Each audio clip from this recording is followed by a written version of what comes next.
इस class now moving to question number 50। सबसे पहले हम क्या चेक करते हैं? एडजस्टमेंट्स।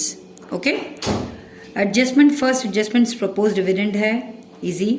मशीनरी के बारे में एडजस्टमेंट बोली हुई है, डेप्रिसिएशन थर्ड पॉइंट है, interim dividend and income tax. So let's begin with machinery account. हमें केवल मशीनरी मतलब टैंजिबल एसेट्स का अकाउंट बनाना है।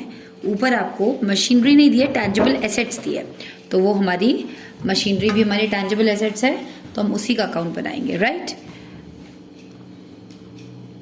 टैंजिबल एसेट्स, चलिए देखें। सबसे पहले इसको बना के साइड करते हैं, वर्किंग नोट्स। डेप्रिसिएशन क्वेश्चन में गिवन नहीं है इसलिए नहीं बनेगा, क्योंकि एक्यूमुलेटेड डेप्रिसिएशन तब बनता है जब हम ओरिजिनल कॉस्ट, और यहाँ पे हमें नेट दिया हुआ है 2,80,000 बैलेंस बीडी। आपने एक्यूमुलेटेड डेप्रिसिएशन का अकाउंट नहीं बनाया, क्यों नहीं बनाया? क्योंकि मैम वो हमें बैलेंस शीट में नहीं गिवन है, हमारे को फिक्स एसेट्स के साथ में नेट वर्ड यूज किया है, इसका मतलब ऑलरेडी बैलेंस शीट से डेप्रिसिएशन हटा हुआ है। हमने ओपनिंग बैलेंस और क्लोजिंग बैलेंस डाला। नीचे पढ़ते हैं। सबसे पहले मशीन कॉस्टिंग, यहाँ पे टोटल टैंजिबल एसेट्स की बात हो रही है, और टोटल टैंजिबल एसेट्स पे जो टोटल डेप्रिसिएशन चार्ज है वो कितना है? क्वेश्चन में 20,000 गिवन है। ये जो छोटी सी मशीनरी का एक पार्ट आपने बेचा है 50,000 वाली, उसका डेप्रिसिएशन आप इसमें नहीं दिखाएंगे, आपको पता है ना, क्योंकि टोटल हम टैंजिबल एसेट्स का अकाउंट बना रहे हैं। आपने एक्यूमुलेटेड डेप्रिसिएशन का यहाँ पर कोई काम नहीं है। एक्यूमुलेटेड डेप्रिसिएशन केवल एक्यूमुलेटेड डेप्रिसिएशन अकाउंट में जाता है, वो यहाँ पर नहीं आता है। अब यहाँ पे आपने 50,000 की एक मशीनरी थी, उस पर 30,000 का डेप्रिसिएशन लग चुका था, वो बची 20,000 की। आपने उसको सोल्ड कर दिया 10,000 में। कितने का नुकसान हो गया? 10,000 का। तो आप यहाँ लिखेंगे P&L लॉस 10,000। बेच दिया आपने उसको 10,000 में, आप लिखेंगे बैंक, और ब्रैकेट में लिखेंगे सेल 10,000। ओके, इसके बाद क्वेश्चन में अब आप इसको क्लोज करेंगे और आपके पास यहाँ से बैलेंसिंग फिगर आ जाएगा। हमारा बैलेंसिंग फिगर इस साइड आ रहा है, हम उसको बोलेंगे बैंक परचेज। अगर इस साइड आता तो हम क्या बोलते? Bank sales. 1,30,000 हमारा बैलेंसिंग फिगर है, वो हमारा क्या हो गया? Bank purchases. और किसका अकाउंट बनेगा? टैक्स का। प्रोविजन फॉर टैक्स का हम अकाउंट बनाएंगे। इसको तो आपको बिल्कुल अच्छे से याद है। Balance BD, balance CD, tax paid and tax made. Question में प्रोविजन फॉर टैक्स का बैलेंस बीडी कितना है? 40,000। बैलेंस सीडी कितना है? 50,000। क्वेश्चन में टैक्स पेड दिया है 35,000। हमारे पास टैक्स मेड निकल के आ जाएगा 45,000। हमने वर्किंग नोट्स करते टाइम में हम सबको सर्कल लगा लेते हैं जो जो आइटम्स हमारे यूज होने हैं। Depreciation, sale, loss and purchases. Okay, हमारा सारा क्वेश्चन की हमने एडजस्टमेंट्स कर ली हैं। अब हम अपने क्वेश्चन पर चलते हैं। चलिए let's start with the question now. सबसे पहला पॉइंट आप देखेंगे शेयर कैपिटल है। पॉइंट नंबर 1 उसमें रेफर करना है। शेयर कैपिटल हमारा इंक्रीज है, तो क्या लिखेंगे? इशू ऑफ शेयर कैपिटल कितने से? 1 लाख। नेक्स्ट हमारा प्रेफरेंस शेयर कैपिटल रिडीम हो रहा है। Redemption of preference share capital कितना परसेंट? वो सॉरी 1,50,000 से 50 हो गया है, 50,000। नेक्स्ट आइटम हमारा क्या गिवन है क्वेश्चन में? Reserve and surplus. Note number 2 को रेफर करेंगे। नोट नंबर 2 में पहला आइटम है सिक्योरिटी प्रीमियम रिजर्व। ये हमारा कहाँ का आइटम है? फाइनेंसिंग का। Security premium reserve. आपको मैंने बताया लायबिलिटी का कोई भी item increase that means positive. Next item हमारा जनरल रिजर्व। ये हम आपको पता है वर्किंग नोट सबसे ऊपर पॉइंट नंबर 1 हम रफ नोट्स में वर्किंग नोट्स में करके दिखाते हैं। नेट प्रॉफिट हमें क्वेश्चन में दिया है 18,000। सरप्लस देखिए आप 30 से 48 हो गया 18,000। उसमें हम P से प्रपोज डिविडेंड ऐड करेंगे, P से प्रोविजन फॉर टैक्स ऐड करेंगे, I से इंटरिम डिविडेंड ऐड करेंगे एंड ट्रांसफर टू रिजर्व भी ऐड करेंगे। ओके, हम ये चारों चीज़ें वर्किंग नोट्स में नीचे करके दिखानी है। हमारे को प्रपोज डिविडेंड क्वेश्चन में गिवन है, वो जब हम आएंगे उस पर तब हम देखते हैं कितना गिवन है। पॉइंट नंबर 1 में देखिए, हमें कौन सा ईयर लेना होता है, प्रीवियस ईयर। प्रीवियस ईयर कितना गिवन है बेटा, 50,000। अगेन टैक्स का तो हमने अकाउंट बनाया, टैक्स मेड का। टैक्स मेड के अकाउंट में से आपने देखा टैक्स मेड कितना है, 45,000। हमने इसको 45,000 को यहाँ पर ऐड कर दिया। इंटरिम डिविडेंड हमें क्वेश्चन में गिवन है कितना, इंटरिम डिविडेंड हमें 20,000 गिवन है। और ट्रांसफर टू जनरल रिजर्व भी हमें क्वेश्चन में गिवन है, 40 से 70 पर आ गए हैं, 30,000। ये सब ऐड करके हमारे पास क्या निकल जाता है, net profit before tax and extraordinary items. ये सब ऐड करके हमारे पास आ जाएगा net profit before tax and extraordinary items.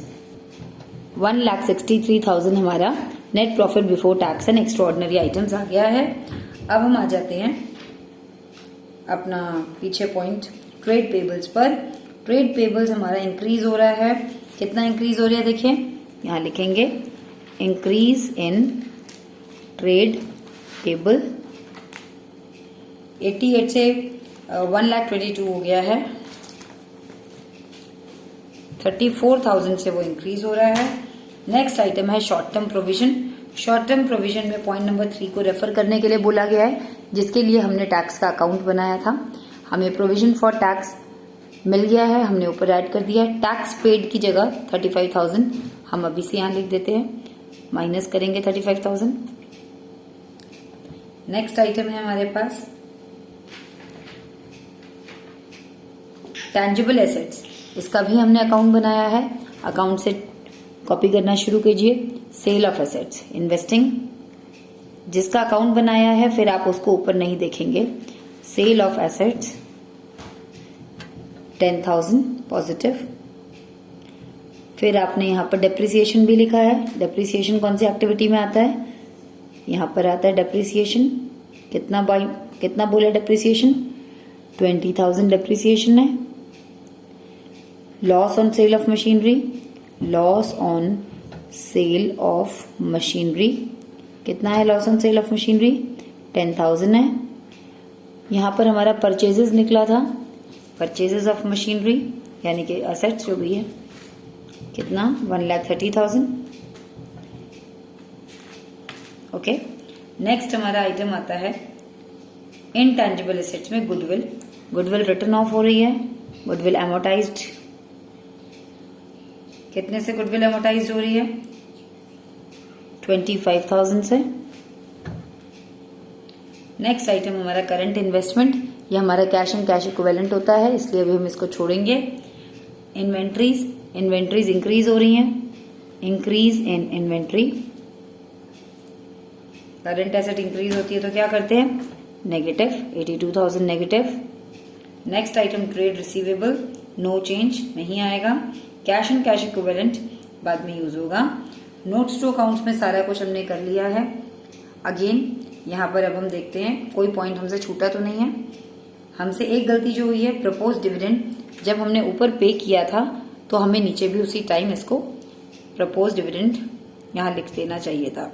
ऊपर हमने प्रपोज डिविडेंड 50,000 का जैसे ही ऐड किया था, साथ के साथ दोनों जगह में एंट्री बनानी चाहिए। नेक्स्ट आइटम मशीनरी का हमने कर लिया, डेप्रिसिएशन हमने कर लिया। इंटरिम डिविडेंड, ऊपर हमने इंटरिम डिविडेंड 20,000 का लिखा था, उसी टाइम हमें नीचे भी लिखना चाहिए था। इंटरिम डिविडेंड जब हमने उस ऊपर लिखा था उसी टाइम हमें इसको यहाँ पर भी लिखना चाहिए था। तो नेक्स्ट टाइम आप ध्यान रखेंगे। इनकम टैक्स की एंट्री हमने कर ली है। Now let's do the calculation part. Operating profit हमारा 2,18,000 आया, उसमें हमने ये करंट एसेट्स की एडजस्टमेंट्स की तो हमारे पास 1,70,000 आया। टैक्स हमने 35,000 का पे कर दिया। फाइनल आंसर हमने बाहर लिख देना है 1,35,000। ये हमारा ए कैश फ्लो फ्रॉम ऑपरेटिंग। तो मैंने फ्लो लगा दिया। मैंने ऑप्शन में दोनों आपको समझाने के लिए लिखे थे। नेक्स्ट आता है हमारा इन्वेस्टिंग एक्टिविटी। इन्वेस्टिंग एक्टिविटी में केवल 2 आइटम्स हमारे पास दिए हैं, 1,30,000 minus and 10,000 is are plus. तो हमारा आंसर कितना आया, माइनस में 1,20,000। तो हम इसको क्या लिखेंगे, B point. Again cash used in investing activity. अब हम आ जाते हैं अपने फाइनेंसिंग पर। फाइनेंसिंग में हमारे पास कितना पैसा आएगा, 1 लाख, मतलब 50 गया 50, 50 प्लस 10 60, ओके 50 तो हमारे पास आंसर आ जाएगा आपका माइनस 10,000। नाउ इसको हम यहाँ माइनस 10,000 लिख देंगे और अब हम इसके लिए क्या लिखेंगे, कैश यूज्ड इन फाइनेंसिंग एक्टिविटी। तीनों आंसर्स को हमने टोटल किया। 1,35,000 में से 120 गया 15,000, 15,000 में से 10,000 गया 5,000। तो हमारे पास इस साल 5,000 कैश आया है। Net increase in cash and cash equivalent. हमें पता चल जाएगा अभी हमारा आंसर ठीक है कि नहीं है। इसमें हम opening balance of cash and cash equivalent add कर देंगे। कैश एंड कैश इक्विवेलेंट का ओपनिंग बैलेंस हमें गिवन है 81,000 के, तो direct cash and cash equivalent है और करंट इन्वेस्टमेंट्स 15,000 की हैं। ये मिला के हमारे पास 96,000 हो जाता है। ऐड करने पर हमारे पास 1,01,000 रुपीज़ आता है, जो कि हमारा क्लोजिंग के बराबर होना चाहिए। Closing balance of cash and cash equivalent देखते हैं कि बराबर है कि नहीं है। 91 प्लस 10, एब्सोल्युटली हमारा आंसर करेक्ट है। इस क्वेश्चन में आपको केवल एक बात समझनी थी कि हमने डिप्रिसिएशन जो अकाउंट बनाया है उसमें आपको पता है हमने एक्यूमुलेटेड नहीं बनाया। जब हम एक्यूमुलेटेड डिप्रिसिएशन नहीं बनाते तो हम एक्यूमुलेटेड डिप्रिसिएशन को भी यहाँ नहीं दिखाते, यहाँ हम टोटल डिप्रिसिएशन दिखाते हैं, राइट। एक्यूमुलेटेड वाला पार्ट से हमने केवल प्रॉफिट एंड लॉस निकाला और वो हमने यहाँ पर पोस्ट कर दिया। I hope question is clear to you. Okay.